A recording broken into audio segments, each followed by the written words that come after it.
And we are here, episode 9 of A Dose of Sinsanity. I am GR3, and I'm joined by Welshie and Jamokin.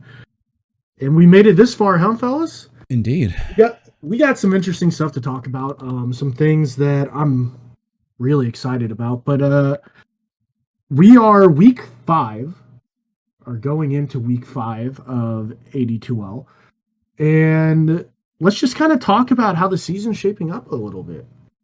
I What do you love think? the way the Champions League is kind of shaping up. I think it's just hilarious that if you look at the standings right now, it's there's everyone and then there's Gertrude, which I think is funny. But the biggest thing being is that there's like 12 teams, it feels like, that are split. Everyone has 5 wins. 5 and 4 and 3s. It's a really tight grouping right now, which is going to be interesting come week 5, week 6, and seeing how it's going to shape up. It's getting to that point where right now you can see where if you're under 500, or the goal is essentially 6 wins, you're probably not going to make playoffs. And as we're seeing after 4 weeks, spot 8 has 4 wins, spot 9 has 4 wins, spot 10 has 4 wins. So it's right there. It's kind of, hey, you got to really grab your games towards the end of the season. Other than Kerchu, really, no one else is clinched yet. I mean, there's a couple teams that could really just take a dive, and we could see drop from that second place tie of 6 different teams and then not even make playoffs at this point. It's kind of crazy to send, like, where we're at.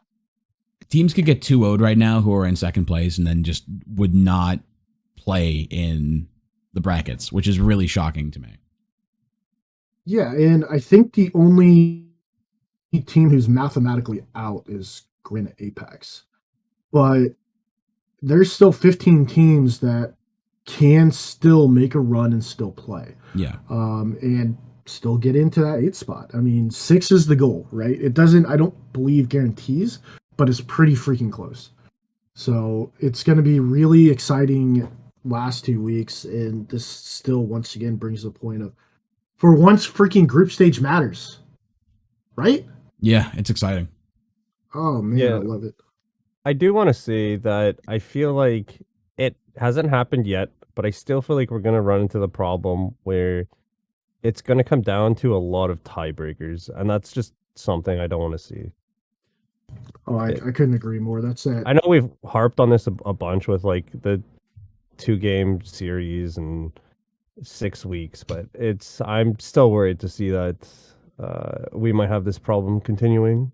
I think you're going to see a lot of complaining as well about the idea that tiebreakers are one thing, but the idea is that it'll probably be settled by strength of schedule, right? Yeah, I believe it's goes by head to head, then strength of schedule is the tiebreakers. Yeah, which is going to make it's going to disappoint some people that think that they just lost to the wrong people. Like on the day that they were just having a bad day, they just lost to the wrong people, and that's why they're not in it. But some people are.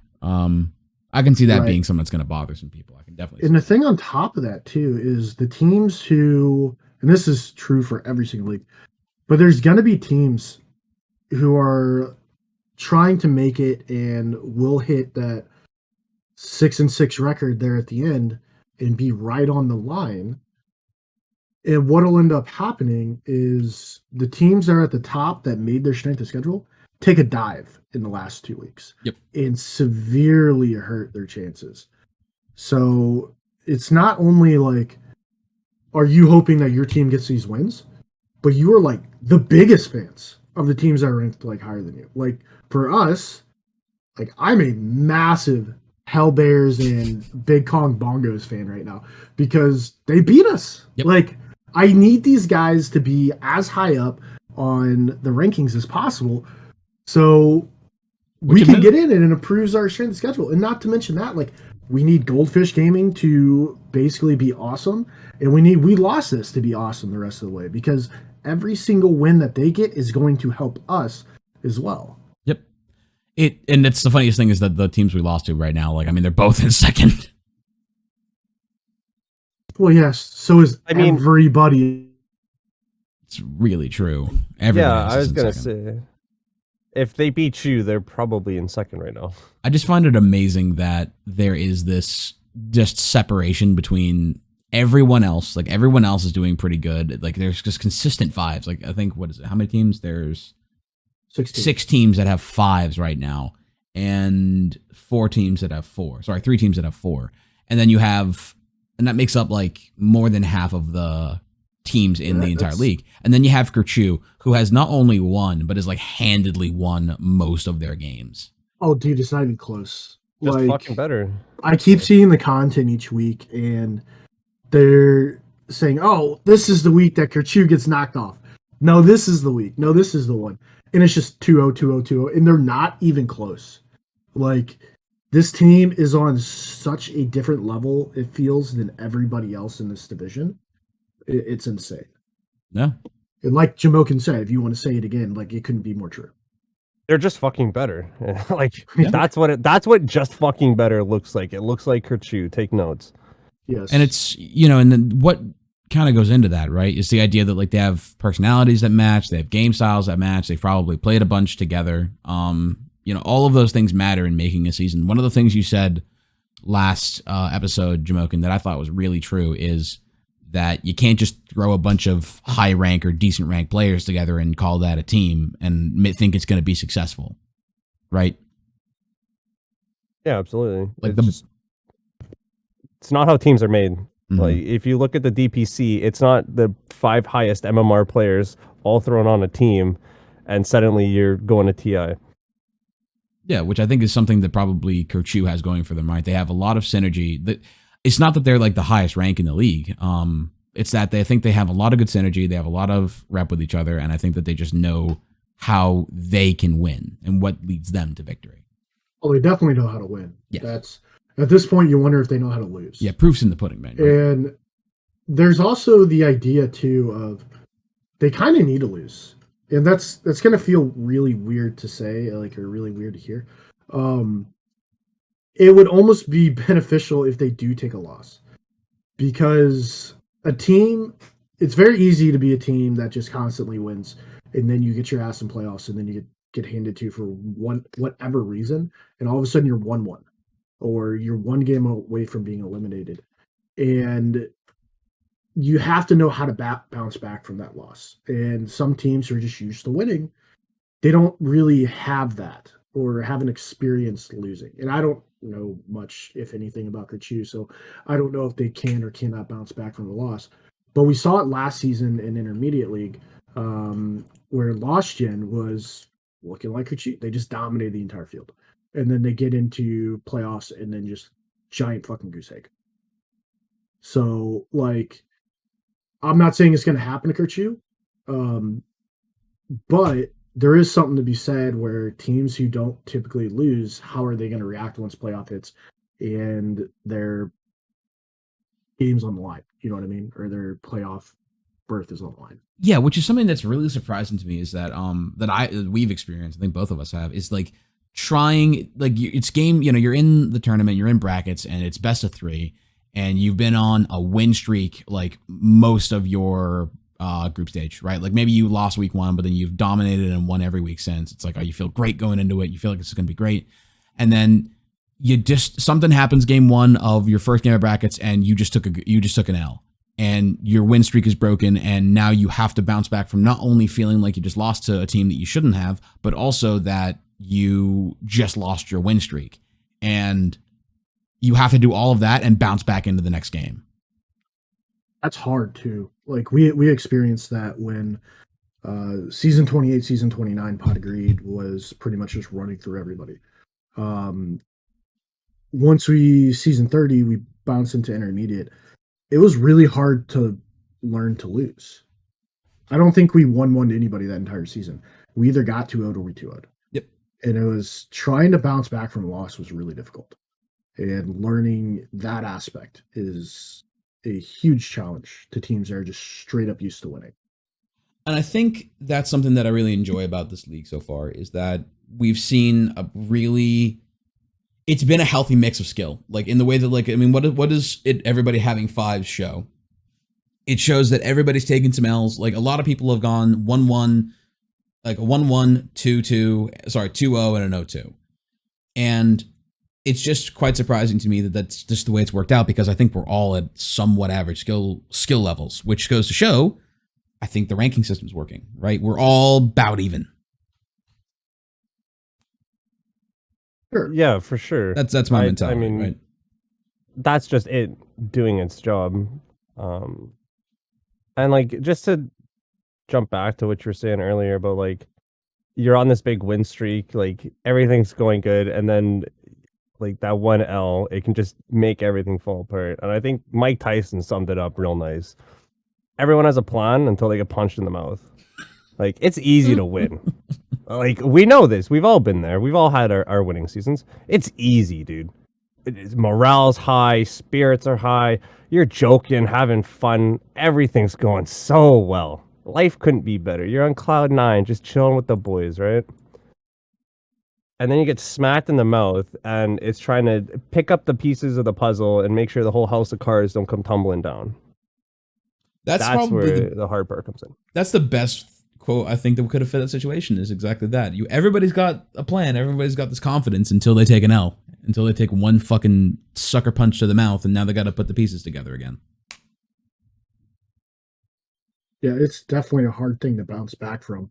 Let me ask you, is there anything that you're surprised about going in this season, like any upsets or like teams just not performing the way that you anticipated? Or anyone on the other end who is performing significantly better? Absolutely. I was about to say this. The second part, I know you're gonna say. You know, I'm been up, dude. 100%, because I'm on the same page. Shout out to Bark Warden, dude. They're a fucking second. Dude, they like their first 2 weeks. Like, well, let's break this down. I think their first 2 weeks, they were 4-0, and then they took a 1-1, and then I want to say they got 0-2'd by Kerchu, maybe. They took one. I'll have to confirm that, but I know that their second, like their week 3 and 4, they're 1-3. Their first 2 weeks, they're 4-0. So I hope that isn't like something where now they're getting into the better teams in the league and they're not matching up. I don't know. Like, I know a couple of people on that team. I like them. Like, I hope they do well. I don't hope anybody does poorly in this league. But yeah, biggest surprise, I think, yes.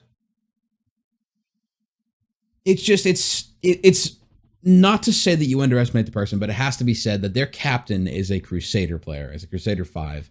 And like, this isn't to shit on her at all, because in full honesty, the confidence and the ability to step into a high divine immortal league as a Crusader, and not only as a Crusader like player, but as the role of captain, I think just takes it takes a lot of confidence, and it takes takes the ability to take a lot of shit for being where you don't belong, but like kind of bucking above your weight. And you know, I mean, the record shows, right? Like they're right in line with and have the same score as Hellbears, as Bongos, as Emotional Damage. Like, they're holding their own, which, you know, I mean, congratulations to them. Like, they're doing well, and I'm rooting for them, honestly. Yeah, I want them to lose. I hope they win right up until they lose up until they face us. Then I want them to lose. Oh, I want everybody in the entire league to lose to us, but other than that, like the people that I know, like Goldfish Gaming, Pot of Sloth, Pot of Acedia, Bark Warden, like those guys who we know we're decent friends with, like, yeah, I want them to succeed. You know what I mean? Yeah. I don't hope anybody loses. Obviously, that's a part of this. And funny thing going back to that is a couple seasons ago, before every game, everyone would say good luck, have fun. I would always say good luck, hope you lose. Like, I think somebody got upset with that. That's like, well, I don't hope you win. Like, that was, you know what I mean? That was the thing that never made sense to me, is that like you're wishing good luck to your opponents. I really don't wish you good luck. I hope you have fun. I hope it's a fun game, period. Okay, hold on. I'm gonna play devil's advocate here. Don't you want your opponents to play the best that they can? Like, at the end of the day, don't you want the better team walking out with a W? If both teams play 100% and I win, I'm gonna feel so much better than I know you're having a bad day. I know your team's better than this, but we took the game off you. Yes and no. No. Like, I want to show that we are the better team, and it's always a great feeling. They're on their best day, you're on your best day, you win. But I also want, hey, you're on your best day, and I just shoved it down your fucking throat, and you got dominated, and you didn't have a fucking great time at all, and that was your best day. Like, I also want that experience. You know what I mean? So like, let me draw another analogy. What's one of some of the best wins you've ever had in Dota? Because for me personally, it's been really close games where I don't know if we're gonna win it, and we just managed to edge it out. Like, or even back when I used to play Counter Strike, like that 16-14 W ain't nothing feel better than that, man. No 16 O's, no 15 minute stomps in Dota. Like close games where you just edge it out. That's some of the biggest endorphins you can get, man.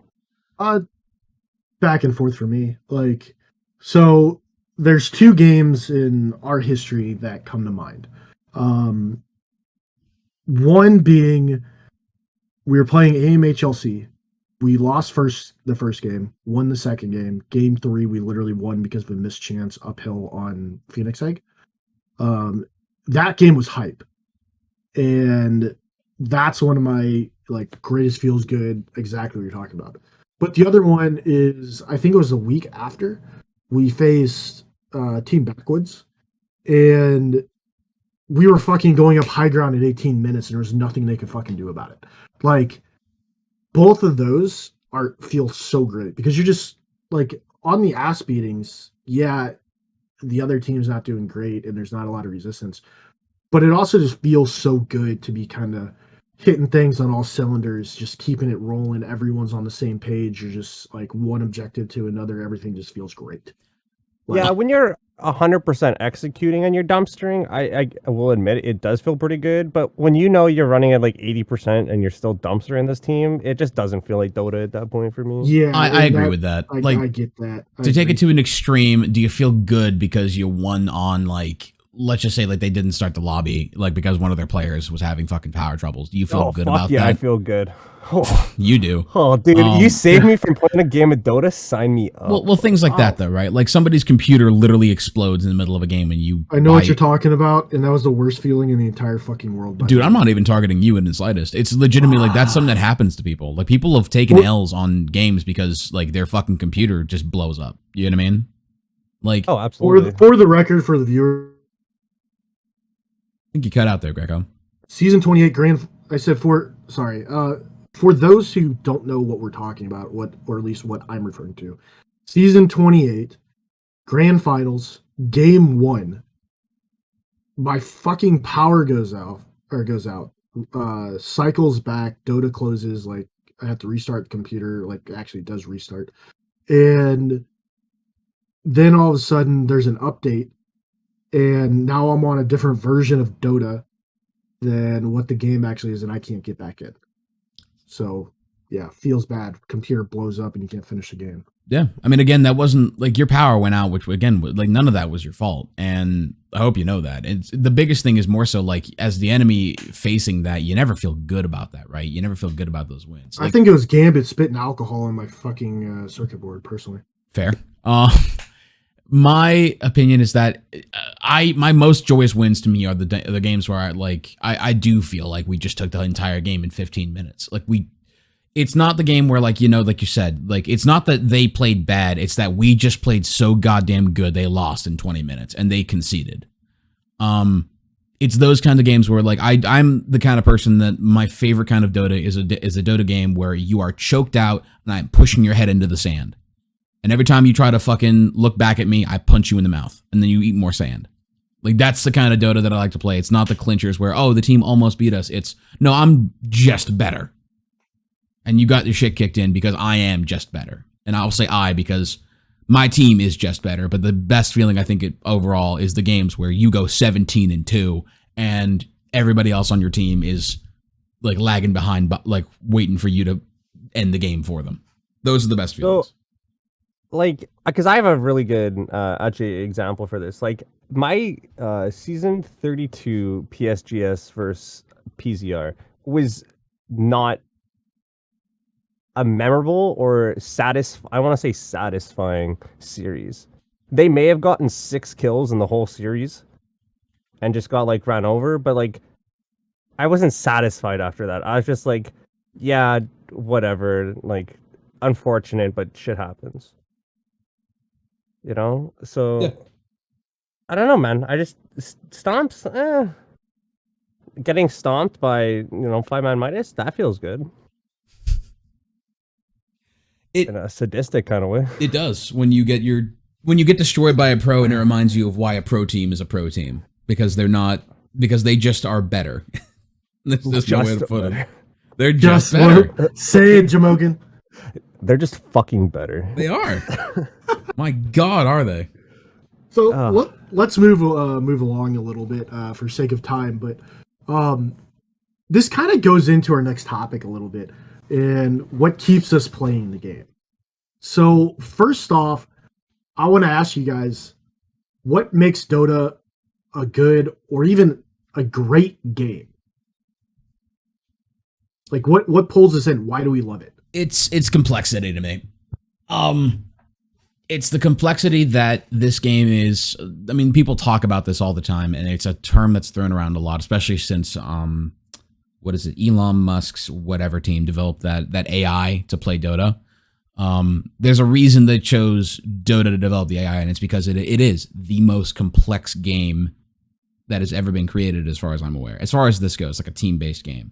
Because you introduce so many elements into it of like all these different roles, all these different ways to play the roles.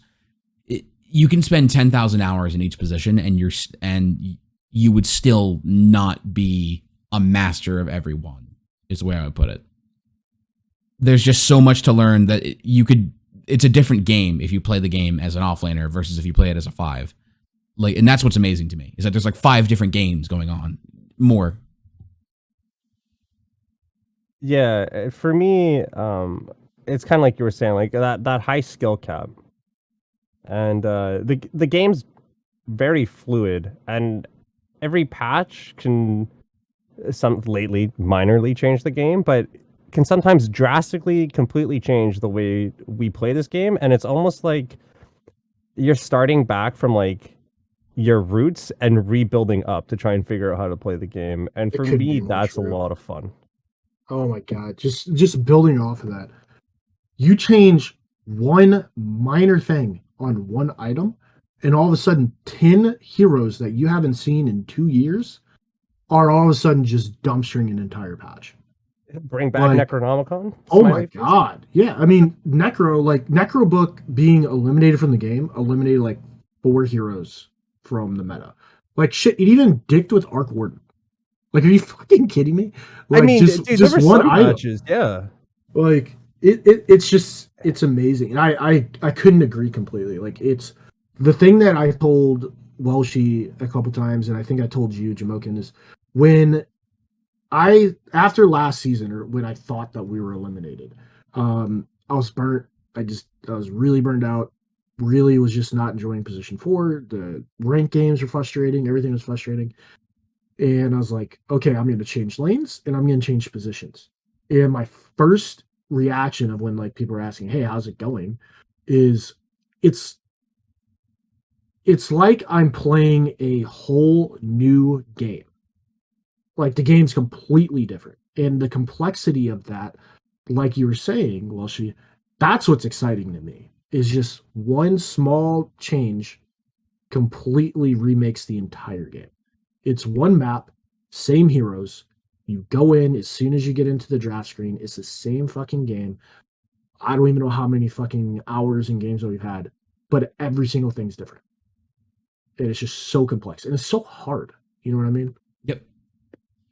And that's what makes it hard, right? Is that there's so many conditions to predict and so many things to kind of work on that nothing's ever really meant to be meta. You have to discover it, and Valve has never made it clear, like, really to me what heroes it wants to be meta. It's never tried to. It's never been, besides new hero come out, everyone complains for 2 weeks because they don't know how to play the hero. They buff the hell out of it, and then it's ridiculous for like the next 3 months. Other than that trend, I just love that like things in the meta are discovered as it progresses, and they can change like 3 months after the last major patch because somebody figured out something and now it's what everyone's doing. Oh, it's insane. Just watching the pro scene, right? Oh yeah. Like you go into the beginning parts of the tournament and a specific hero or like hero combination would be super meta. And then fast forward a day and a half, and that combination isn't even a thing because instantly people figured out how to beat it. They found something better, and the meta is visibly changing in front of your eyes, which is another thing to be like a drafter and a pro player, like how you actually do that. I mean, you think probably 99.9% of Dota players literally watch videos or experience something in a game or like watch what other people do, and that's how they figure out the meta. But then you have this 0.01% of people who literally watch a game and then they're like, oh, this is busted. And then they just exploit it until someone stops it and they go, this is also busted. And then again, it's nuts. It's absurd. No, it's absolutely. I mean, one of the memories that just flashes to me is I think it was Seb playing offlane Windranger 4 and just doing work on it, and suddenly that Fucking became the dick. staple. What a dick.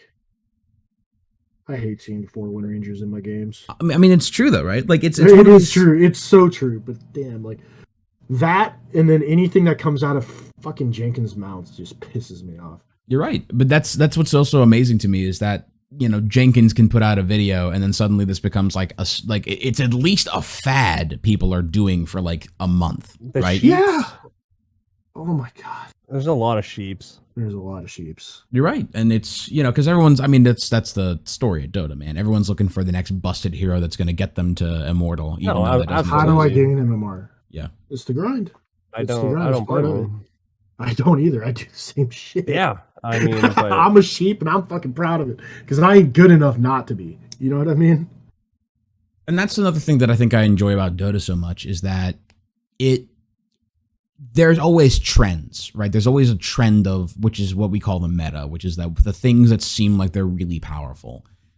But at the end of the day, you can play the things that are really powerful and it doesn't automatically mean a win ever. That you can still play things that are off meta, and as long as you're good enough at them, you can still win at the highest tiers. Like there's a reason that Shen is not picked in like a lot of pubs or ranked games, but it's picked all the time in pros. You know what I mean? It's off meta for a lot of things. And there is, pro versus pub meta, but ultimately you can just be good at what you're good at, and it can be off meta. It can be not the best thing in the game. It can be the thing that's not everyone's not playing, but ultimately if you're good enough, you can just be better. And I think that's great, right? Nothing's ever unviable, I think. Is this something that you would say makes Dota a better MOBA than, like, say, League? Like, for example, I don't know hardly anything about League, but from talks, it sounds like League is basically, these are the heroes. There's a whole bunch of them, but if you're not playing these, then you never have a shot at winning. And it's just always like that. It's what's interesting to me is that with League, well, first off, I'll talk briefly about their business model, which points towards something specific about their development of their game as far as a meta goes. But the first thing is that something I found in League, which is very surprising to me, is that despite having a very diverse hero pool, I think their hero pool is bigger than Dota by a significant margin. I know they're releasing heroes constantly, but it's that the players in League can actually, to the point where they can choose, they say they main a character. Like, I'm a this main, I'm a that main. Like, imagine if someone came into Dota and told you, like, oh, I'm a Juggernaut main. Like, smiley face. okay. What does that mean? It means that they play almost nothing but Juggernaut, and that's the way that they play. That's what they are as a player. And I'm like, that doesn't exist in Dota. Like, okay, so you have like what 3 heroes you're good at. Now, mind you, I'm the 3 hero I'm the 3 hero champion. I'm the hero puddle champion of the world. But that being said, like, you don't have that here, right? But for some reason in League, that's a common thing. It's common to go, I'm a this main. Can't they have both, like, heroes on the same, like, opposite teams? Like, Yes. Can't the same hero be picked twice? You can, which is a super common occurrence in like professional League. By the way, for reference, 159 champions in League of Legends. and then Dota has currently 122 heroes. Okay, so 30 more. And I'll be real with you, the difference in that is growing. They release them fast. Yeah. This is what bothers me though. And this is where the league model I think fails, which is that the league model goes off of the idea that you have to buy your heroes. You buy access to the new heroes as they come out. You pay real money for them. And their entire meta comes down to a simple bottom line thing. Who is going to buy a hero who is bad? Yeah. Right? People spend too much money, and maybe the people that spend money on sets that have nothing to do with the game. But very possibly. Arcanas do make you better, though. Oh, absolutely. Not a question. Some of them don't. But you get my point here. Like, look at that model and know that the meta is decided by whatever hero is most recently released. And that's, I think, one of the things that the league scene does that I hate. Is that, like, I mean, we all talk about, like, and everyone here has heard my soapbox about how Dota and Valve are doing too much of a cash grab because they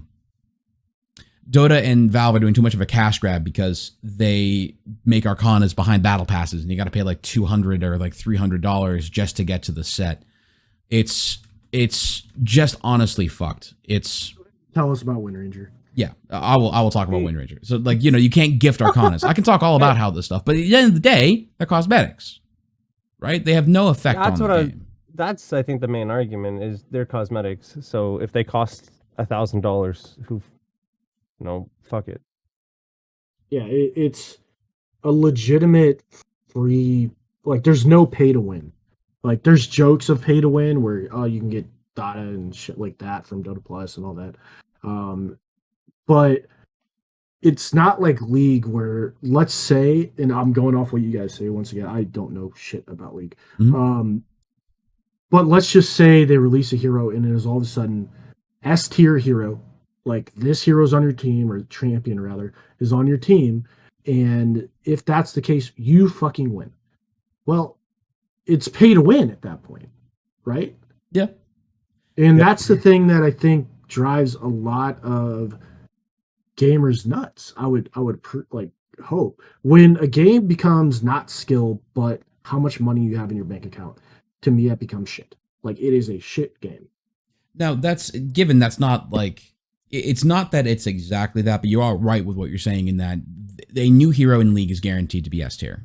Like, there's no way that it's not. And that's a trend you will see consistent through the releasings of these heroes, is that they're picked, and you can say, like, oh, it's the new hero, that's why people are playing it. No, it's because League does know. Like, they're going to let people play it. They're going to have people make guides about it. They're going to say how busted it is. And then they're going to, and then people, what are people going to do? They're going to buy the hero because they want to win their games. Which, that's the ultimate thing of every Dota player and League player, right? I don't care about the new hero being released. What I care about is that hero is going to make me win. Right. Like, you could not get me to pay a single cent for Marcy if she came out, if she didn't win games. Oh, she can do flips and shit, and she's the new Dota waifu. I don't give a fuck. Does it win games? Whoa, you're attacking a lot of people in 82L right now. I really am. All those you need to calm down. A Dose of Sinsantiy does not share their opinions with any direct member. Views expressed on our podcast are those of the individual and not Dose of Sinsantiy. Or Pot of Sins as a whole. But that's something that has consistently bothered me. Like, there's aspects of League that I enjoy. I think there's certain things that are like on the basis of a MOBA they do better. But one of the things that I've always enjoyed is just simply that there is no question of the amount of money you put into the game and the heroes you have access to, right? Like, the ultimate conundrum being with League, and this, of course, League's the comparison because it's the most prevalent game to compare it to, is that... Are there MOBAs? No, there are. I mean, I've played oh god, Heroes of New Earth and Heroes of New Earth. What is that one? Heroes of the Storm. I have no idea. Fair enough. Yeah, Heroes of the Storm. I played Heroes of the Storm. Heroes of the Storm's the same way. You have to buy the heroes. The problem that I have is Smite. Did you have to buy the heroes in Smite? Yes, you did, but there's only one hero that matters, and it's the fucking squirrel. I don't know what the name of it, but if y'all ever played Smite, The squirrel's a shit. Anyone who actually legitimately plays that and tells me otherwise, you're not going to fucking convince me. So the squirrel's a shit. But that touches on the subject though, which is ultimately that this is the situation that happens that I think is just like that doesn't happen in Dota that is perfect. It's that somebody picks something incredible on the enemy team. It has one counter. You have one pick left, and it's your mid laner, and he goes and you say, "Hey man, pick this. You pick this, and we'll win because that hero is totally countered by this." And he has to say to you, "I can't. I don't have that hero." Oh yeah, that's shit. Like, the counter pick exists. What the fuck? I didn't even think about that. What an absolutely awful format. I think Jamokin popped off a little bit there and Yes. capped out his microphone. I'm sorry for being blown away that much, but I never thought about it from that sense of like playing in a legitimate league and saying, I can't play this one hero or champion that is going to win us the game. And hold up, guys, I need to fucking buy it real quick. Yo, let me pull up my MasterCard real quick, guys. Mom! I need the V-Bucks, Mom! I need the V-Bucks! But that's the situation, isn't it? Oh, that's shit. Oh, what a good point. Oh, Fuck man. League. I think that's the real that's the real thing here. You enjoy League? Stop listening. Like, think about it this way too. You're putting together a team, and then you're like, okay, how many champions do you have? Like, I need a list of all the champions that I can actually draft you, because I need to pick. Like, oh, we picked this champion. Oh, I don't actually have this one, so I can't play it. Somebody else is gonna fucking have to. Captains having to buy champions for their players. Now it's possible. I'll give credit. It's very possible that it's different in like a league format, like an actual like competition. But that is an actual discussion that you have in pubs. Yeah. That's an Holy actual discussion fuck. you have in your ranked pubs and your unranked pubs in league. Is you could play this that totally counters all five of their heroes. Don't have it. Well, let's be honest, like, it's not much different in pubs in Dota. Like, hey, this one hero counters their entire fucking team. Like, if you pick this, we auto-win, and it's not even going to be close. Fuck you guys, pick Pudge. Like, I'm an invoker main, baby. Whatever that means. I have 2,500 games on Invoker and 3 on each of the other heroes. Hey man, we saw a guy who did that with Pango last goddamn week. Yeah, but he still had games where, like, still had multiple heroes over, like, 150, like, or 200 games. True. It was just very much where you're like, wow, this guy plays a shit ton of Dota, mostly Pango, but he does have other shit he can play. He does, but let me just say that number was 1,600 Pango games. That is not a small number. Dude, I got tired of playing Phoenix at 500, and I haven't played Phoenix in like a year. I'll be honest, if Slark was still the fucking shit, boys, I'd be playing that every game. Let's move on a little bit because we're getting a little bit off topic. But let's kind of break down a little bit, like, individually here instead of just overall. Like, we talked about what makes Dota a good game, but I want to know from each of you, and then obviously I'm going to chime in on this, but do you still love Dota after all this time? There's something to be said, I think, and maybe I'll just start. But there's something to be said after all this time, all these hours. There's always this one game that I keep coming back to, right? And I do love Dota. I love the complexity, and we kind of talked about that a bit. And I think it's something to be said when I started playing this game, I think in 2013 or 2014, in all the hours that I still love Dota. The one game where you walk or you go into a lobby and it's the same map, it's the same heroes before anyone ever picked it. It's the exact same game, and I still love it. You know what I mean? Yeah. But let's hear from you guys. Why do you still love Dota at this time, or is it kind of just burning out a bit? Or talk to me. Yeah, Welshie. I'm fine with starting on this, man. Dota is.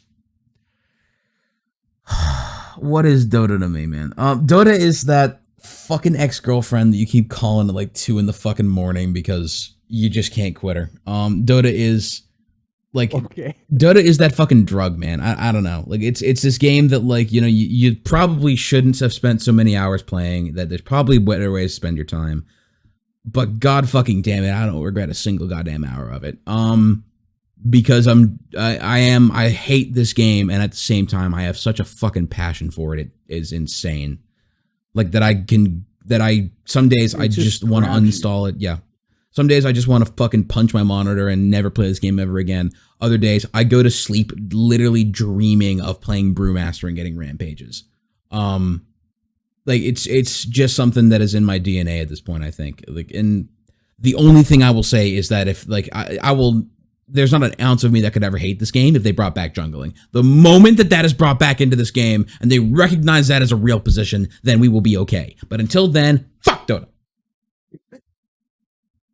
Well, shit, I do just want to say, I know you're dreaming when you're getting rampages because it's the only place you'll get rampages. Unlike my boy Greco getting rampages left and right, baby. Let's do it. Yes.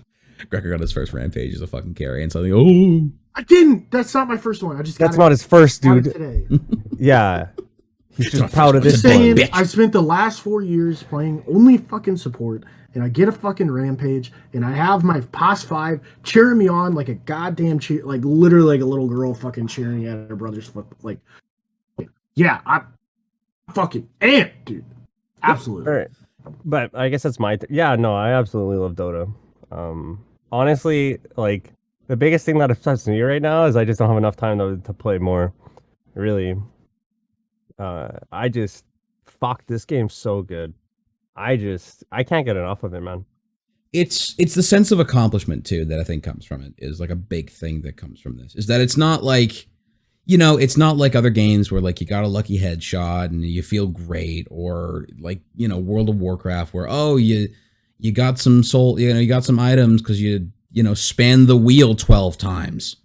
Like, oh, look at all the hard work I put in to get this item and do this. It's you have beaten another 5 people in the game of strategy. And it's not like just straight up like they have quicker reflexes than you. It's not we have better like reaction time. It's not that I have better mouse coordination. Dota's a strategy game, and we outthought you. We out-strategized, and outperformed you. And I think that that's just the most satisfying feeling, is knowing that, you know, you didn't just get lucky. You don't win Dota by luck. It never happens. Well, if you're my boy Rusty, you're gonna ding ding ding your way to victory. Shout out Rusty's Ogre Magi. There is, you know, like you were saying, that uphill miss on the egg and stuff. There is RNG aspects to Absolutely. Dota, but a lot of the risks you take are calculated, and so though there's nearly RNG in a large portion of Dota, I feel like more often than not, the better team's gonna fucking win. It can be calculated RNG. Yeah. Right? Like, so for example, I don't know how many times I've watched somebody like a pro play Faceless Void and recognize, hey, I haven't fucking bashed in like 8 hits. And then they will purposely not hit a creep, and they start going on somebody because they know that next hit is most likely going to be a bash. Oh yeah, Like, Ursa with bashers as well. Absolutely. Right. It's calculated, and yeah, there's, if you think about it, there's a fuck ton of RNG in this game, but it is all calculated. So you're in a really interesting place, Greco. I'll talk about it in a minute. Go ahead though. Yeah, talk about it right now. So that's yours, dog. This is an interesting thing of like, this is a thing of probability that is in this game that is really interesting, which is that it's a way of calculating probability, and it actually works differently on different heroes, which I think is really fucking insane. So there's chance probability, which is, and I'm going to misquote a bunch of things here, but there's chance probability, which is that, to say, for instance, Spirit Breaker has a 17% chance of bashing, right? And then there's average probability, which is that PA, who's like one of the few heroes that I do know this applies to, PA goes by average probability, which is that you are correct to say every time, and maybe Void does this too, every single time that PA doesn't get a crit, the more likely that it is. And that's in the game code. Shout out to the game tips for giving us all the important information on how everything works. Absolutely. I did learn during our games last week. I think it was right when we came into our first game. There was a pause, and Dota told me. What was the reason? I Disconnect. don't know. That's captain's information. I'm not a captain anymore. It was actually no actual conversation. It was because the deny thing got turned off in everybody's settings. That's right. Anyways, so the tooltip that came up said, "You win if you destroy the enemy ancient." I was like, "Oh, fellas, last week when we got 2-0, that's what we forgot to do, and we won." Yep. We remembered that this week we were supposed to destroy the ancient, and we did it twice. You know, Tooltips, man. yeah. Tooltips are everything. We Speaking- should pause before every game so we can get some tooltips. no kidding. You need a reason. Speaking of which, I Maybe actually have tooltips is a good to. reason. I actually have something I want to segue to here, which is to think about, like, we did say how this game is like, and I think one of the topics we want to discuss is the fact that, like, a lot of games have come and gone, and that this one, how long has Dota been around? Dota was released in, like, what, 2011? Well, what are you referring to? When was Dota? So Defense of the Ancients was in 2003, I think, the Warcraft 3 mod. That's fair. Let's say Dota 2. So Dota 2 came out in 2013. The original Dota, I think, was 2001. Okay. So Or, I'm sorry, 2011 or 2010. And yeah, 2013 was, I believe, Dota 2. Jeez, man. Didn't the beta come out in like 2010 though? I Probably. think so. Yeah, I think the beta. Came we out in just 2010. did that damn trivia night too, and all this stuff was on that. Yep. So, but the point being though is that Dota's been out for over like a decade now, right?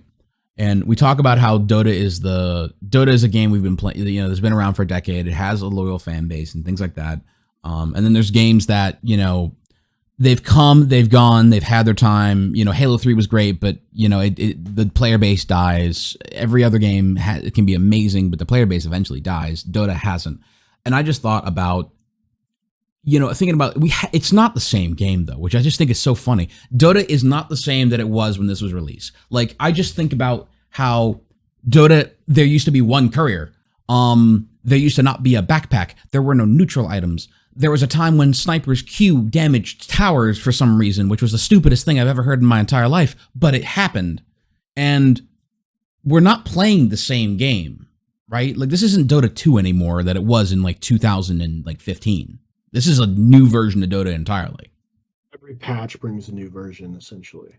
It's a new It's game a new almost. game every single time, and we have these major patches. Like, there's always the Dota 3 joke, but no, it is. It's a different game every time they release a patch, and that's why it continues. Now, there's also talks of this would be an entire fucking podcast itself.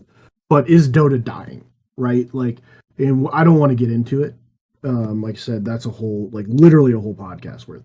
But some people say Dota is dying. Now, when you look at it individually, think about it this way. How many games, Walshy and Jamokin, have you guys played over the years since starting Dota and really gotten into? I know you guys are big into Tarkov right now, but Walshy, you were really big into Arma, and I think same with Jamokin. You guys were big into that at a point in time. We had our DayZ stint. We had our Arc stint. There's all these different games that just kind of we play for a little while and then just back to Dota. And it's always they like get this. put back Whatever down. you back to Dota. It's like that Toy Story fucking meme. I don't want to play with you anymore, and you Yeah. throw it back, and you go back to Dota.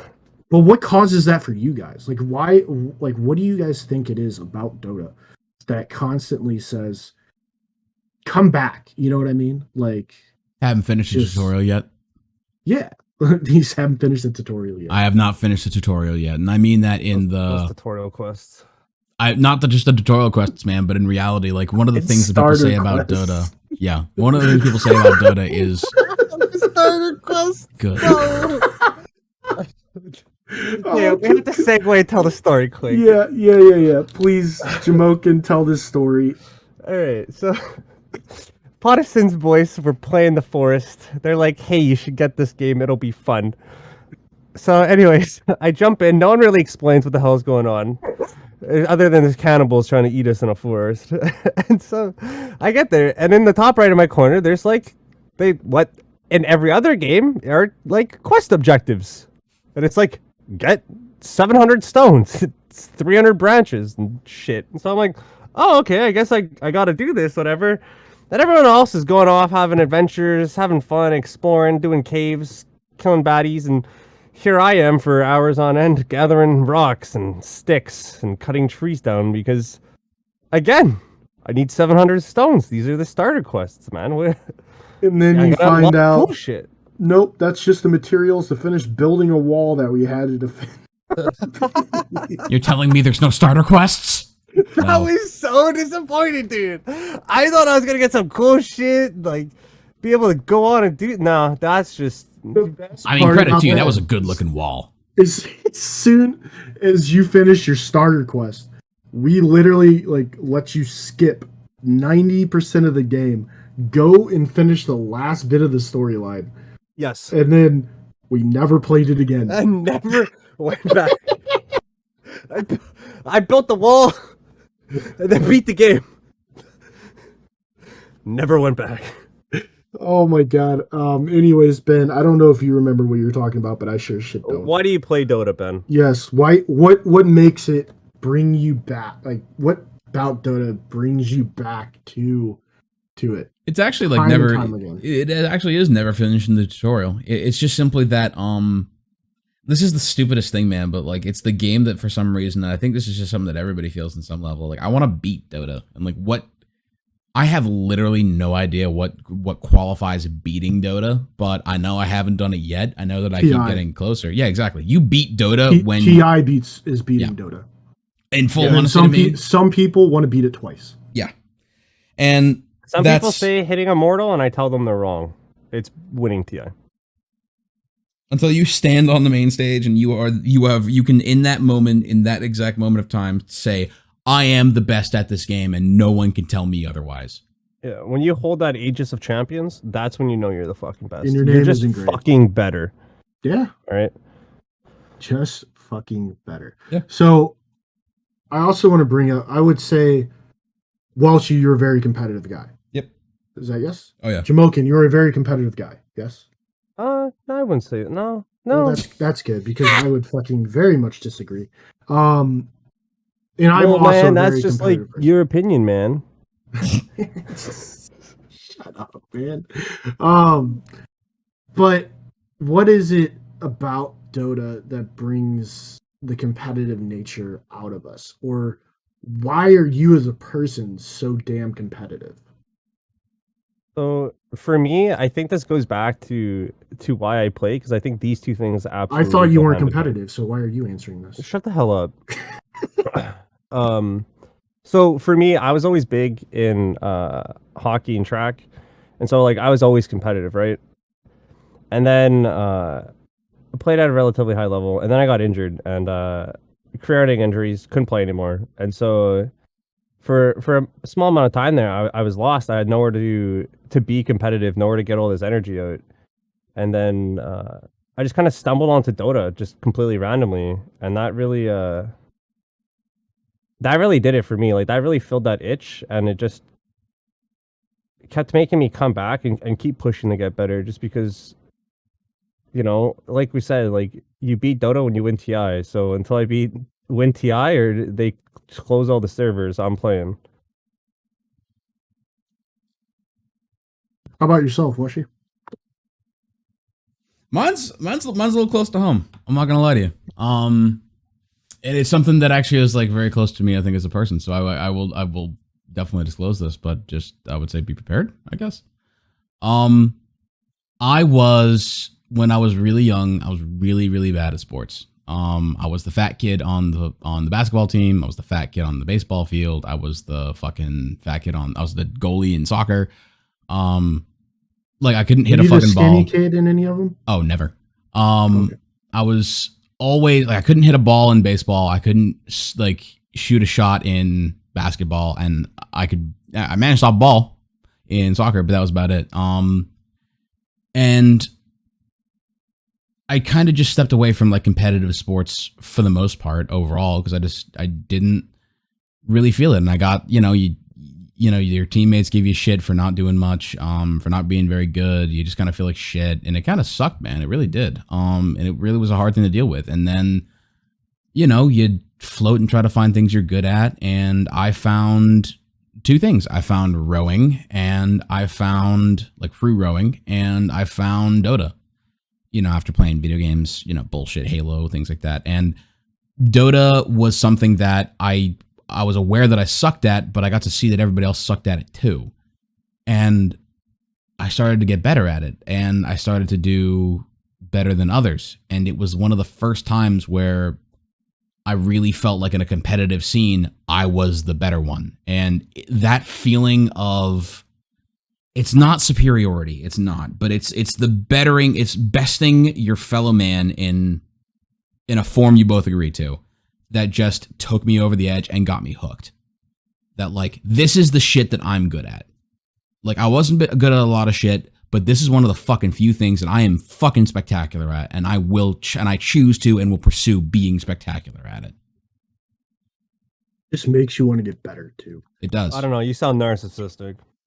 See, to me, I'm more on the Jamokin side. When I was younger, if there was a sport, I fucking played it. Like, I played basketball, I played football, I played baseball, I played soccer, I played tennis a little bit, golf, I like a little bit of roller hockey, like volleyball, like you name it, I played it.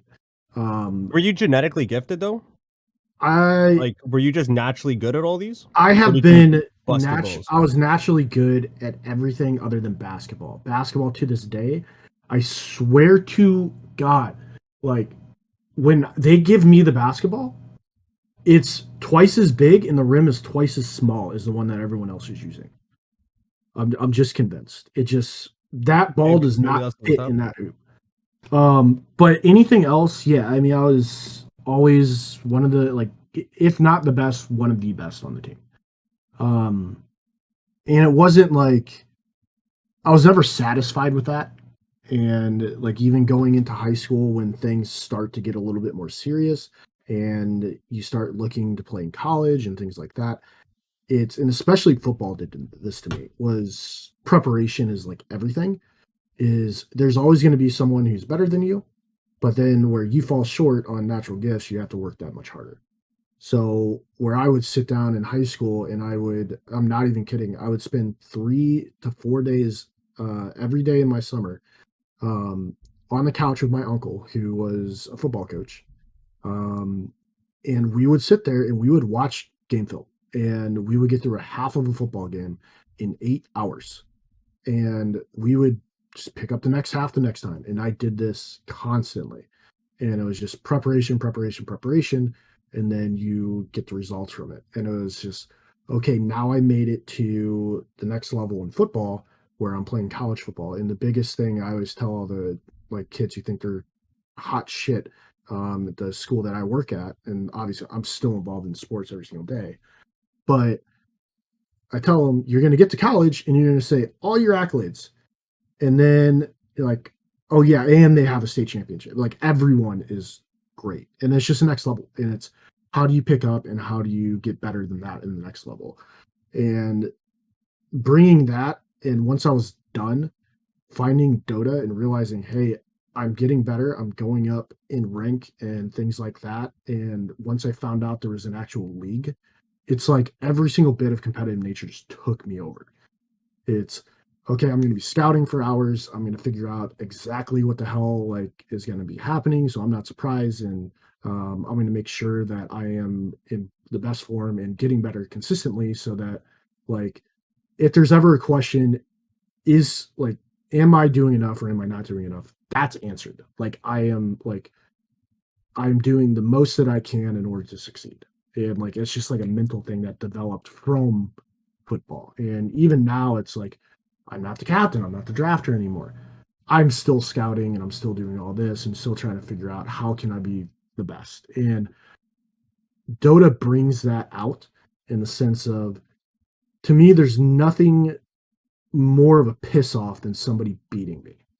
And I've talked to like Welshie about this countless times, but one of the realest things that stuck to me with a coach was he told me there are two types of winners. There's winners and there's losers, and there's two types of winners. There's those who love winning so much they'll do whatever they can to win, and there's those who hate losing so much they'll do whatever they can not to lose. And I fucking hate losing. So I do whatever the hell I can not to lose. So that's kind of a little long bit, but that's where all my competitive nature came from. I'm glad we had this time to share. I do. You know, I learned something from you, Ben. I did not know. I didn't know you played soccer, first off. I knew you rode, but I didn't know that you did all the other stuff. Not surprised that Jamokin played hockey. Hey, what are you trying to say? Eh? Fucking Canadian stereotypes. Yeah, you're a Canadian stereotype. Oh, don't be a hoser, bud. Right? Do you ride your moose to practice every day? Hey, you bet your ass there, bud. Well, I think that's going to be it for us tonight, and I What a really lovely hope episode. it Wonderful was. It was fun. Good It episode. was. Like, wow, like, good for us. And We're going into you know, double digits next episode, I think. Like, that's good absolutely. shit, you know? Yeah, and then we will be 1/10 of the way to finding out what PSGS stands for. That's going to be really exciting. That is going to be really exciting. Crazy. I think we're 10% on the way there. Goddamn. Yeah. But as I was saying, that's going to be it for us. Thank you all for tuning in. And we'll see you next episode. Later. Bye.